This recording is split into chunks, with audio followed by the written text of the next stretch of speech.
Assalamualaikum warahmatullahi wabarakatuh. Teman-teman, kembali lagi bersama saya Dadan Kusmana Nur Rahman. Kali ini kita akan membahas seputar tauhid.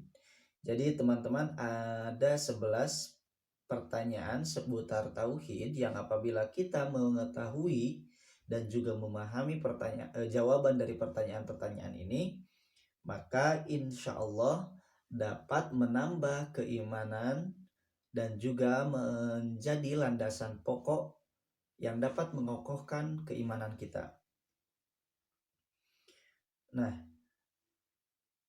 apa saja pertanyaan-pertanyaan seputar tauhid ini? Pertanyaan yang pertama yaitu apa tujuan diciptakannya jin dan manusia? Maka jawabannya terdapat dalam surat Az-Zariyat ayat 56 yang artinya, tidaklah aku ciptakan jin dan manusia melainkan supaya mereka beribadah kepadaku. Nah, jadi teman-teman, tujuan dari diciptakannya jin dan manusia adalah semata-mata hanya untuk beribadah kepada Allah. Maka kita sebagai manusia mestinya mengetahui apa tujuan kita diciptakan. Nah, Allah memberi jawaban dari pertanyaan ini, yaitu diciptakannya kita sebagai manusia dan juga adanya jin yang diciptakan oleh Allah, tujuannya adalah semata-mata untuk beribadah kepada Allah. Jadi itu pertanyaan serta jawaban yang pertama, teman-teman. Untuk pertanyaan yang kedua, yaitu apa yang dimaksud dengan ibadah? Nah, menyambung dari pertanyaan pertama ataupun dari jawaban yang pertama tentang pertanyaan tujuan dari diciptakannya jin dan manusia, yaitu untuk beribadah. Nah, kita pun harus mengetahui apa yang dimaksud dengan ibadah itu. Maka jawabannya adalah ibadah secara bahasa bermakna ketundukan dan perendahan diri.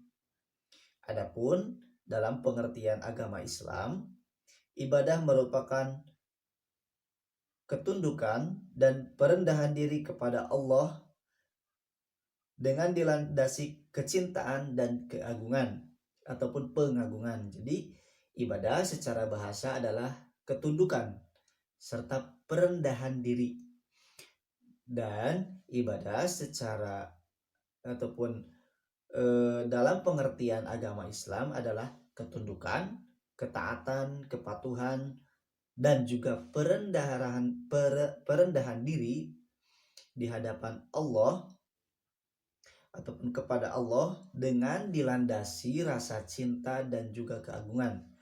Jadi ketika kita tunduk kepada Allah, patuh terhadap ajaran-ajaran Allah, taat kepada Allah dalam menjalankan perintahnya, kemudian merendahkan diri di hadapan Allah, itu harus dilandasi ataupun didasari dengan rasa cinta kepada Allah dan juga pengagungan kepada Tuhan kita, yaitu Allah.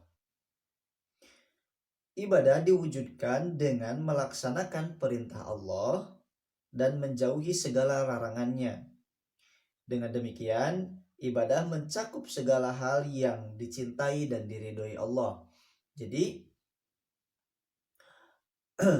bagaimana pewujudan ibadah itu? Yaitu dengan cara melaksanakan segala perintah Allah, apapun itu, dan juga menjauhi segala larangannya. Jadi, apapun yang dilarang oleh Allah, kita jauhi, tidak dikerjakan, ditinggalkan. Dan apapun yang diperintahkan oleh Allah, kita laksanakan, kita patuhi, dan kita jalankan.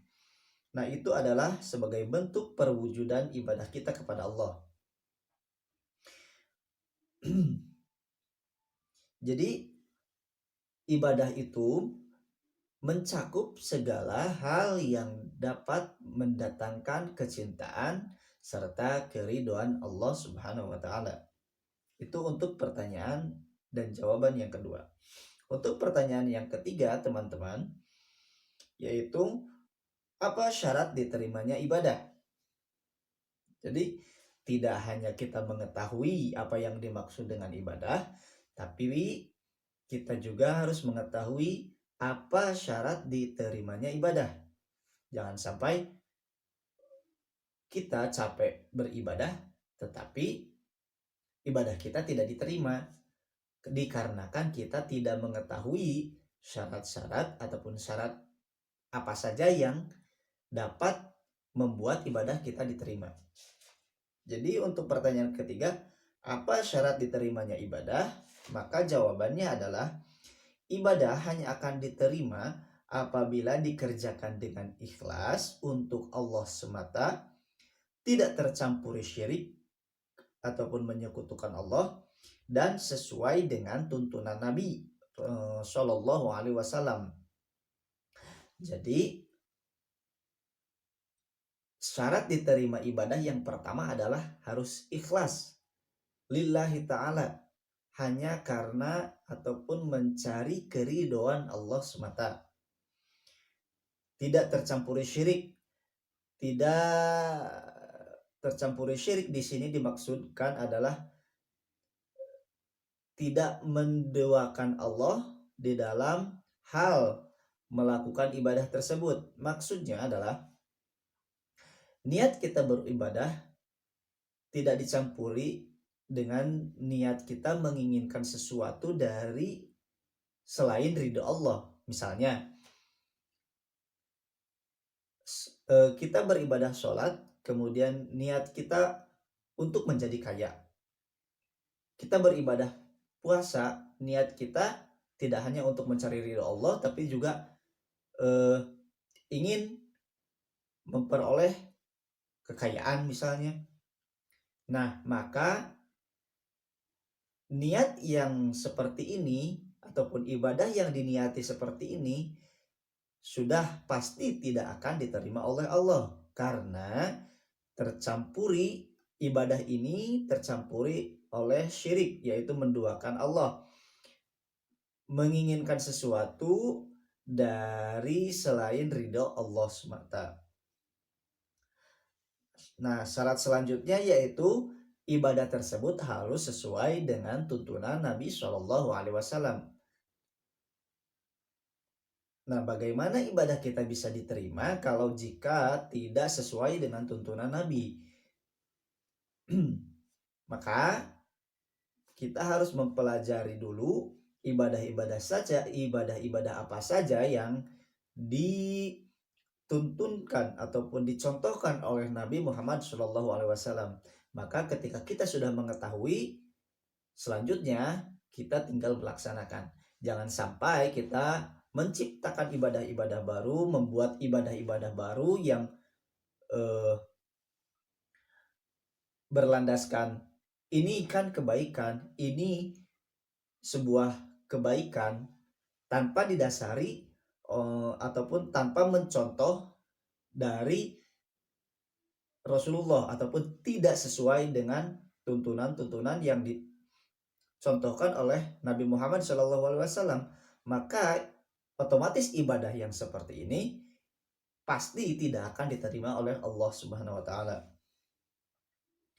Nah, jadi syarat ibadah yang pertama adalah ikhlas, yang kedua adalah tidak tercampuri oleh syirik, baik itu syirik secara hati ataupun syirik secara perbuatan, secara lisan. Kemudian ibadah tersebut harus sesuai dengan tuntunan Nabi Shallallahu Alaihi Wasallam. Hal ini Allah sebutkan dalam firman-Nya di surat Al-Kahfi ayat 110 yang artinya, barang siapa yang mengharapkan perjumpaan dengan Robnya, hendaknya dia melakukan amal soleh dan tidak mempersekutukannya dalam peribadahan kepada Robnya dengan sesuatu apapun. Jadi di sini juga di surat Al-Kahfi ini disebutkan bahwa ketika kita mengharapkan perjumpaan dengan Allah, mengharapkan ridho Allah, maka hendaknya kita melakukan amal soleh tanpa dibarengi atau didasari dengan mempersekutukan Allah. Kemudian Rasulullah Shallallahu Alaihi Wasallam bersabda dalam hadisnya yang artinya barang siapa yang melakukan suatu amal yang tidak ada tuntunannya dari kami Rasulullah, maka ia pasti tertolak. Hadis riwayat Muslim. Jadi sudah jelas ya, Rasulullah pun sudah menjamin bahwa ibadah yang tidak ada tuntunannya dari beliau Rasulullah Muhammad SAW, maka ia sudah pasti tertolak ataupun tidak diterima oleh Allah. Nah, untuk pertanyaan yang keempat, teman-teman, yaitu apa tujuan diutusnya para rasul? Jadi, kita juga harus mengetahui apa sih tujuan diutusnya para nabi dan rasul? Maka jawabannya adalah Allah mengutus para rasul untuk mengajak manusia supaya beribadah kepada Allah semata, dan meninggalkan segala sesembahan selainnya. Pokoknya ataupun intinya bahwa pengutusan rasul serta nabi yaitu adalah untuk ketauhidan, untuk mengajak umat manusia bertauhid kepada Allah, yakni menyembah Allah, beribadah hanya kepada Allah semata, dan meninggalkan segala sesembahan selain kepada Allah. Sebagaimana firman Allah dalam surat An-Nahl ayat 36 yang artinya, sungguh kami telah mengutus kepada setiap umat seorang rasul yang menyerukan sembahlah Allah dan jauhilah tauhid. Nah, menyambung kepada pertanyaan yang kelima, yaitu apa yang dimaksud dengan tauhid? Jadi teman-teman, dalam surat An-Nahl ayat 36 tadi disebutkan bahwa Allah mengutus kepada setiap umat seorang rasul yang menyeru untuk menyembah Allah dan menjauhi tauhid. Nah, tentu kita sudah tahu bahwa Allah adalah Tuhan kita dan kewajiban kita adalah ataupun tugas kita adalah untuk menyembahnya. Dan di sini juga Allah menyebutkan bahwa kita harus menjauhi tauhid. Nah, kita perlu tahu apa sih itu tauhid? Apa sih yang dimaksud dengan tauhid? Maka jawabannya adalah tauhid adalah segala sesuatu yang disembah selain Allah. Baik itu tanaman, tumbuhan, hewan-hewan ataupun benda-benda lain yang disembah selain Allah, maka itu disebut tauhid. Sementara dia ridho dengan hal itu. Jadi ketika kita ridho menyembah selain Allah, maka sesembahan kita itu disebut tauhid. Termasuk tauhid adalah setan, dukun-dukun, dan paranormal, serta segala sesuatu yang diibadahi selain Allah. Maka secara luas, tauhid diartikan segala sesuatu yang menyebabkan hamba bertindak melalui batasnya dalam bentuk sesuatu yang disembah, diikuti atau ditaati. Jadi ketika kita, bahkan manusia ya, bahkan ketika kita mengikuti manusia, kemudian kita melampaui batas sehingga meninggalkan ketaatan kita kepada Allah, maka manusia ini disebut tauhid. Ketika kita taat kepada sesuatu ataupun mengagungkan sesuatu sehingga meninggalkan pengagungan kita kepada Allah, maka sesuatu tersebut disebut tauhid. Maka hal ini harus dijauhi, teman-teman. Untuk pertanyaan keenam, yaitu apa yang dimaksud dengan tauhid? Apa yang dimaksud dengan tauhid? Nah, kita sering mendengar bahwa kita harus bertauhid. Kita harus bertauhid kepada Allah. Maka kita harus mengetahui apa sih itu tauhid. Jawabannya adalah tauhid adalah mengesahkan Allah dalam beribadah. Artinya menunjukkan ibadah kepada Allah semata dan meninggalkan segala sesembahan selainnya. Inilah perkara paling agung yang diperintahkan oleh Allah Ta'ala dalam firman-Nya surat An-Nisa ayat 36 yang artinya sembahlah Allah dan janganlah kalian mempersekutukan dengannya sesuatu apapun.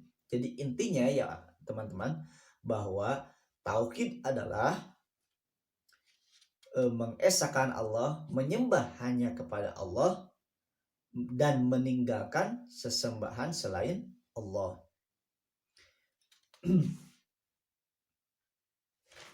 Untuk pertanyaan yang ketujuh teman-teman, apa makna dari kalimat La ilaha illallah?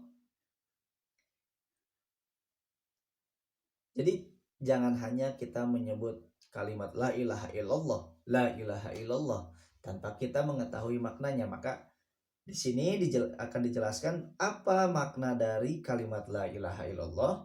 Jawabannya adalah kalimat La ilaha illallah atau kita sebut juga dengan kalimat tauhid bermakna tidak ada sesembahan yang benar-benar ataupun yang sungguh-sungguh disembah selain Allah. Hal itu sebagaimana firman Allah dalam surat Al-Hajj ayat 62 yang artinya yang demikian itu disebabkan bahwa Allah lah sesembahan yang benar dan sesungguhnya segala yang mereka seru selainnya adalah batil. Jadi makna dari kalimat La ilaha illallah adalah tidak ada sesembahan yang benar selain dari Allah. Maka ketika menyembah segala sesuatu selain Allah itu termasuk dalam kebatilan, termasuk dalam kesalahan. Jadi sebuah kesalahan, sebuah kebatilan apabila kita sebagai manusia menyembah sesuatu selain Allah, mengakui bahwa ada sesembahan selain Allah. Bahkan ketika kita meyakini bahwa agama lain menyembah Tuhannya dan kita meyakini bahwa yang disembah oleh agama lain itu adalah Tuhan, maka kita sudah tidak bertauhid dan itu merupakan sebuah kebatilan. Maka sebagai seorang muslim hendaknya kita meyakini bahwa tidak ada sesembahan, tidak ada yang wajib diibadahi, yang hak, yang benar selain dari Allah Subhanahu wa taala. Untuk pertanyaan yang ke-8, teman-teman, apa konsekuensi dari kalimat La ilaha illallah? Maka jawabannya adalah konsekuensi dari kalimat ini adalah menunjukkan segala bentuk ibadah kepada Allah semata dan meninggalkan peribadahan kepada selainnya, siapapun ia dan apapun bentuknya. Jadi konsekuensinya adalah menunjukkan segala bentuk ibadah apapun bentuknya hanya kepada Allah dan meninggalkan peribadahan kepada selain Allah, siapapun ia dan apapun bentuknya. Jadi baik jin dan manusia, ketika kita sudah berkomitmen tentang La ilaha illallah, maka kita harus memegang komitmen ini, yaitu meninggalkan segala sesembahan selain Allah dan menyembah hanya ataupun beribadah hanya kepada Allah semata dalam bentuk apapun, tentunya sesuai dengan sunnah Nabi Muhammad SAW. Allah Ta'ala berfirman dalam surat Al-Jin, surat Jin ayat 19, yaitu yang artinya sesungguhnya masjid-masjid itu milik Allah, maka janganlah kalian menyeru ataupun beribadah bersama dengan Allah siapapun juga. Jadi jangan kita menyeru ataupun beribadah kepada sesuatu disejajarkan dengan Allah. Dalam surat Al-Bayyinah juga Allah ayat 5 Allah berfirman, dan tidaklah mereka itu diperintahkan melainkan supaya beribadah kepada Allah dengan memurnikan agama untuknya. Untuk pertanyaan yang ke-9 teman-teman, dalam pertanyaan tauhid, yaitu bolehkah menunjukkan ibadah kepada selain Allah? Jawabannya tentu tidak boleh ya teman-teman. Karena ibadah adalah hak khusus milik Allah semata. Barang siapa menunjukkan ibadah kepada selain Allah, maka dia telah melakukan kezaliman yang sangat besar, melakukan kebatilan yang sangat besar. Sebagaimana firman Allah dalam surat Luqman ayat 13, sesungguhnya syirik benar-benar kezaliman yang sangat besar. Disebutkan bahwa dalam Al-Qur'an juga kesyirikan ataupun beribadah kepada selain Allah adalah sebuah kezaliman yang sangat besar, teman-teman. Maka tidak boleh kita beribadah kepada selain Allah. Rasulullah Shallallahu Alaihi Wasallam bersabda, yang artinya hak Allah atas setiap hamba adalah hendaknya mereka beribadah kepadanya dan tidak mempersekutukan dengannya sesuatu apapun. Hadis riwayat Bukhari dan Muslim. Nah, beribadah kepada Allah adalah merupakan hak Allah, dan kewajiban kita adalah menjalankan segala perintah Allah dan menjauhi serta meninggalkan segala larangannya. Untuk pertanyaan yang ke-10 teman-teman, apa bahaya dari dosa syirik? Nah, sudah barang tentu kita mengetahui bahwa syirik adalah menyekutukan ataupun menyembah selain kepada Allah. Meyakini bahwa ada sesembahan selain dari Allah. Jawabannya adalah jawaban dari bahaya dari dosa syirik adalah syirik merupakan dosa besar yang paling besar dan tidak akan diampuni pelakunya apabila mati dalam keadaan belum bertaubat darinya. Pelaku syirik besar menjadi keluar dari Islam dan apabila mati maka di akhirat akan kekal di neraka. Jadi dosa syirik adalah dosa yang paling besar di antara dosa-dosa yang besar. Jadi ketika seorang hamba mati dalam keadaan syirik, maka tempatnya adalah neraka dan kekal di dalamnya. Nauzubillahi min dzalik.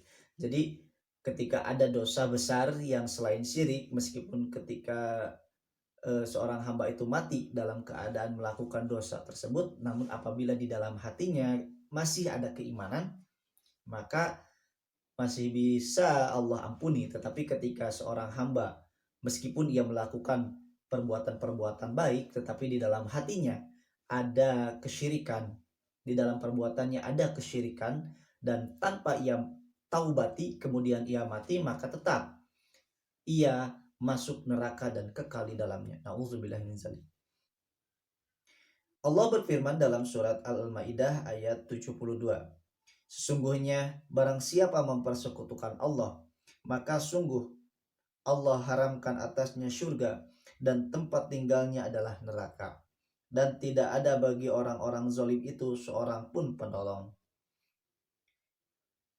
Juga dalam surat An-Nisa ayat 48, sesungguhnya Allah tidak akan mengampuni dosa syirik kepadanya dan masih akan mengampuni dosa-dosa lain yang berada di bawah tingkatan itu bagi siapa saja yang dikehendakinya. Jadi Allah menghendaki mengampuni dosa-dosa selain dosa syirik. Tetapi ketika seorang hamba berbuat syirik kemudian ia mati, tak ada konsekuensi Allah untuk mengampuni. dan pelaku syirik itu menyebabkan ia keluar dari Islam.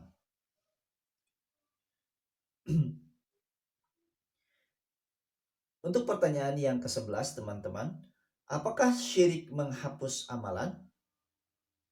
Maka jawabannya adalah benar, bahwa syirik menghapus amalan sebagaimana firman Allah dalam surat Az-Zumar ayat 65. Jika kamu berbuat syirik, niscaya akan lenyaplah seluruh amalanmu dan benar-benar kamu akan termasuk golongan orang-orang yang merugi. Nah, teman-teman, ketika kita berbuat baik, beramal soleh, ibadah kita baik, tetapi di dalam hati kita ataupun dalam keseharian kita masih ada kesirikan, percaya kepada dukun, percaya kepada paranormal, percaya kepada ramalan-lamaran, meyakini adanya kekuatan selain kekuatan Allah, contohnya dalam jimat, dalam amalan-amalan.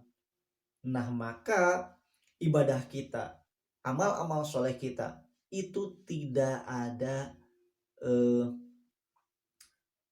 nilainya di hadapan Allah. Dikarenakan apa? Karena dosa syirik tersebut. Dan dosa syirik menghapus seluruh amal kebaikan kita hanya karena syirik. Maka jauhilah syirik, teman-teman.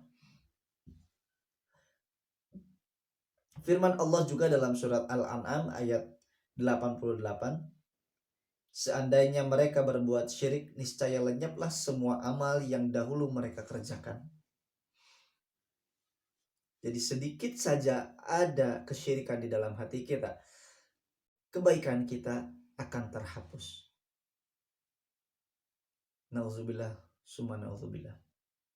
Maka hati-hati ya teman-teman, jangan sampai dosa syirik menyusup ke dalam hati kita. Jangan sampai kesyirikan menguasai diri kita. Maka terus perbarui keimanan kita dengan cara terus menuntut ilmu, khususnya tentang ketauhidan, tentang ma'rifatullah, tentang tauhid kepada Allah.